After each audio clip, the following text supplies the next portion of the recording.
Friends, it is end of day,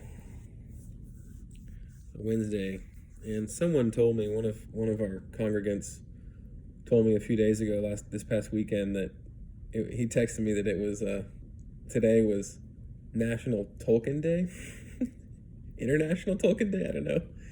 Do the Brits celebrate this? They seem not to be as big of a fan of their hometown hero as a lot of Americans, but either way, I feel like the same is true of Lewis. I lived in the UK for 4 years, so I stand on somewhat solid ground. I never did a poll or anything, but either way, for those of you that know me, I'm a huge Tolkien fan, a huge Lewis fan. But if there's the slightest chance that today is National Tolkien Day, I'm doing a Tolkien daily Devo. Well, let's not call it a daily Devo, but I'm talking about Tolkien for a few minutes. And if you're talking about Tolkien for any length of time, and if you're going to read anything from him, which I am, of course, it's got to be Lord of the Rings. There are lots of things being put out there that Christopher Tolkien, God bless him, one of Tolkien's sons, who spent pretty much his whole professional life putting together his father's disparate works that had never been published and putting them in publishable form and getting them published. And Christopher just died a few months ago at age 95. But he would put out things that were collections of Tolkien's works, and from the Silmarillion to lots of other things, Tales of Hurin, and I think people kept hoping that there would be something like Lord of the Rings. There's not. There's nothing like it. It's his magnum opus, hands down. It's a wonderful work that I read once every 3 years or so, and my only son is turning 10 this summer, and I am so excited. I've been waiting. We're definitely not watching the movie until we read the book first. We're reading it out loud together. I'm about due for my next read through. Starting on the day of his birthday, we'll start the journey together, and so I'm super excited for that. But all that to say, Tolkien, you're one of the dudes I cannot wait to meet when I get to heaven, and hats off to you, brother. You did good work. I think the main thing I want to say before I read just a bit from Lord of the Rings, just half a page or less, is, and this is really why I wanted to. I don't need much of an excuse to talk about Tolkien, but why I wanted to do just a short video on him right now. He wrote. Apparently, he started The Hobbit, which is a very different story, similar characters, but nothing like The Lord of the Rings. But very popular. Published in 1937. Not much like it before that. Did very well. Still does very well. But it's really a tale for children. Lord of the Rings is not a tale. Lord of the Rings is an epic in every way. Belongs on the shelf, I think, next to the Western greats and the Western canon, next to Virgil's stuff, Homer's stuff, Dante's stuff, Milton, Tolstoy, Dostoevsky. It's wonderful. So, all that to say, he started The Hobbit apparently in the trenches in World War I, where he fought on the continent. He started The Lord of the Rings and wrote the lion's share of The Lord of the Rings during the dark days of the Second World War. And it was not his job. It was not what he was paid for, just like most of the stuff that Christians have read by C.S. Lewis. Not his day job, not what he was an expert in, just stuff he did in his spare time by the light of the oil lamp, as it were.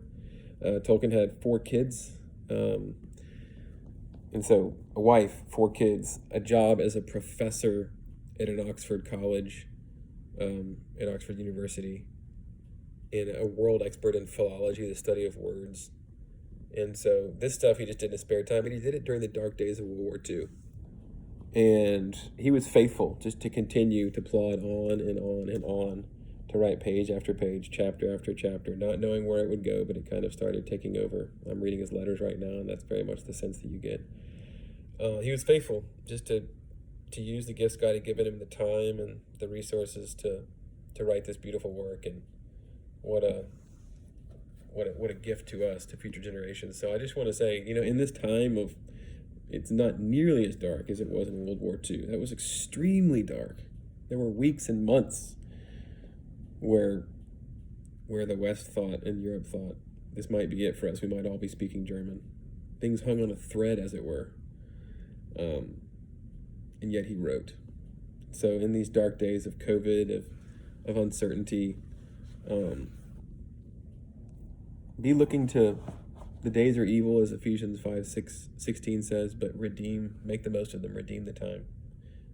Be looking for what God would teach you and what God has for you and the margins that he's making for you during this time, and make the most of it.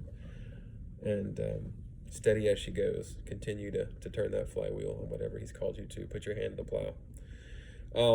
So toward the end of the book, I won't spoil it for those of you that haven't read or watched, but after the burden of the book has been accomplished, and the denouement, this is certainly part of the denouement, as they're traveling back with Aragorn, their company, and he's about to bid them farewell.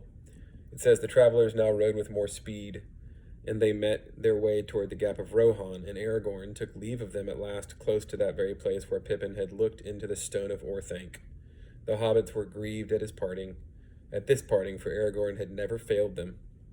Isn't that wonderful? And he had been their guide through many perils. I wish we could have a stone that we could see all our friends in, said Pippin, and that we could speak to them from far away. And isn't that just so?